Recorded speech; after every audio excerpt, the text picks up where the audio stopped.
Darling, why do you always cut the edges of the ham? Well, that's how my mom used to cook it.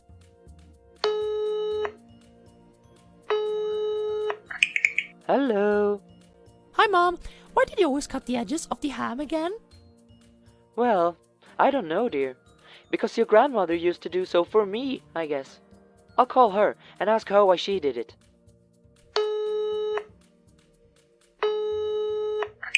Yes? Who is this?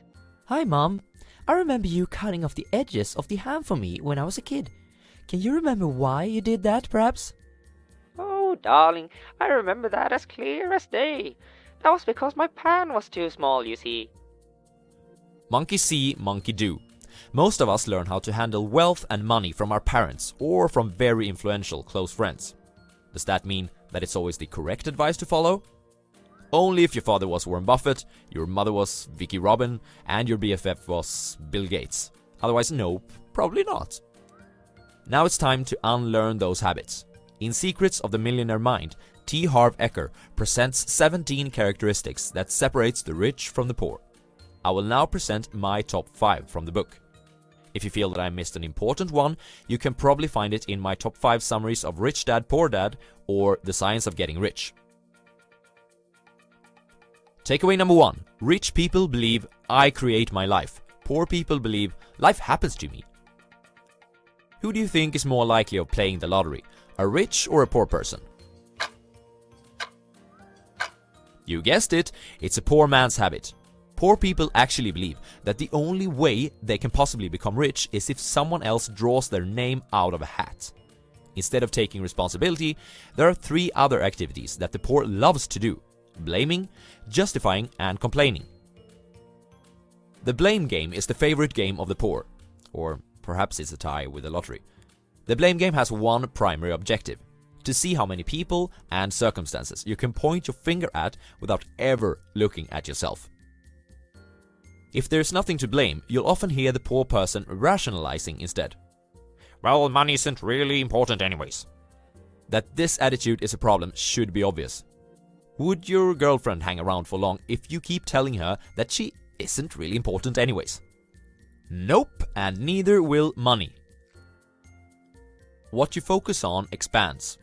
If you complain, you focus on what's bad, and you'll therefore get more of what's bad. This is a terrible strategy, both for your wallet and your mental health. Instead, do what a rich person would. Take full responsibility and own your financial situation. The next time you catch yourself blaming, justifying, or complaining, correct yourself loud and clear. For instance, if you catch yourself saying, "No wonder I'm not rich. My parents never even owned a car." Correct yourself at once by saying, "But I'm not my parents. And besides, there are plenty of self-made millionaires out there. I'm just as good as them, therefore I can become wealthy like them."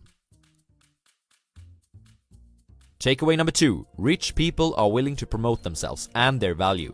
Poor people think negatively about selling and promotion. Have you seen any of my other great videos yet?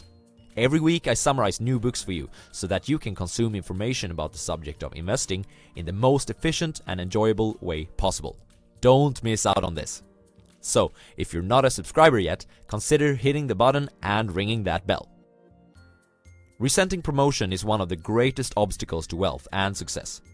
If you are not willing to promote yourself, your service, and/or your product, someone else will promote theirs and bypass you. That goes for business owners as well as those focusing on climbing the corporate ladder. Promotion is looked down upon in the eyes of many people because of one of the following. You may have had a bad experience with people promoting to you inappropriately before, perhaps in the form of someone trying to do a hard sell on you. Ugh. In any case, you should recognize that this experience is in the past and that it may not be serving you to think about it today. But seriously, you did hit that subscribe button, right? That subscription is a must-have. You may have been totally rejected in the past when you tried to sell to someone. You may have been taught that self-promotion is bad and that praising others is more noble than tooting your own horn. You may feel that promotion is beneath you. "Ha! I don't need promotions. My product is so good that people should kneel before me just to get a glimpse of it." Instead of looking down at promotion, use it to your advantage and see how you'll bypass those around you who don't. Takeaway number 3. Rich people are excellent receivers. Poor people are poor receivers. According to Harv Eker, the number one reason why people don't achieve their full financial potential is this: they are poor receivers. And because they are poor at receiving, they don't. People are lacking in this skill because the dangerous substance, "I'm not good enough," is running through their veins. People who are affected by this must realize that being worthy/being good enough is 100% subjective.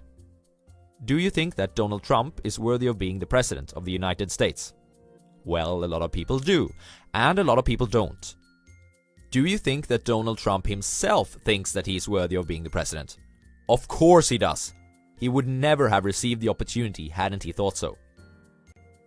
Another reason why people find it hard to receive is because of the old saying that it's better to give than to receive.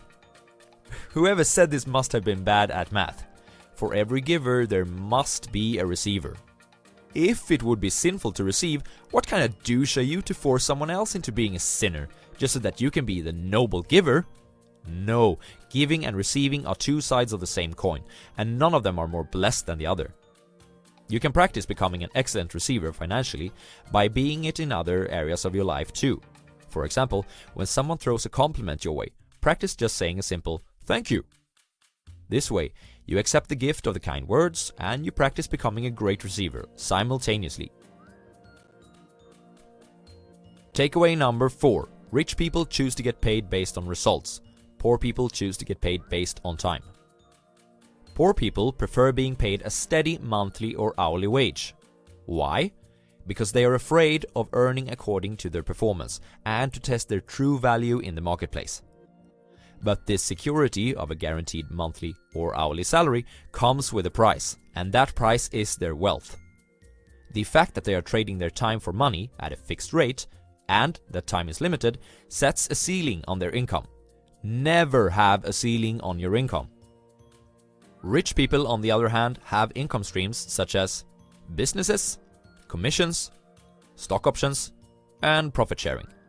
Notice that these incomes don't have ceilings. Rich people believe in themselves. They believe in their value and their ability to deliver. Poor people don't, and that's why they need guarantees in the form of fixed monthly salaries. I highly encourage you to put this into practice as soon as possible. Try to get at least a part of your income to be dependent on one of the previously mentioned income streams of the rich. Strive for turning your income into being 100% performance-based in the coming years. Takeaway number 5. Rich people think both. Poor people think either/or. Which one would you choose? Low risk or high reward? Both. Swedish meatballs or Swedish lingonberry jam? Well, both of course. Both? Having the cake or eating it? Definitely both. Your money or your life? I'll take both, thank you. Rich people live in a world of abundance, while poor people live in a world of limitations and scarcity. Of course, the physical world surrounding both of the groups are the same, but it's all about their mindsets. A poor person thinks that there's never enough to go around. They say things like, "I can't afford that. There's never enough. You can't have everything." The problem with this mindset is that it stops all creativity. Instead of thinking or saying such things to yourself, try asking, "How can I have both?" More often than not, you'll find a way. Cash is king. Repetition is king. So let's go over the takeaways again. You create your own life. Don't be afraid or look down on promoting yourself. Practice becoming an excellent receiver, for if you're not good at receiving, you won't. Choose to be paid based on results. And think both.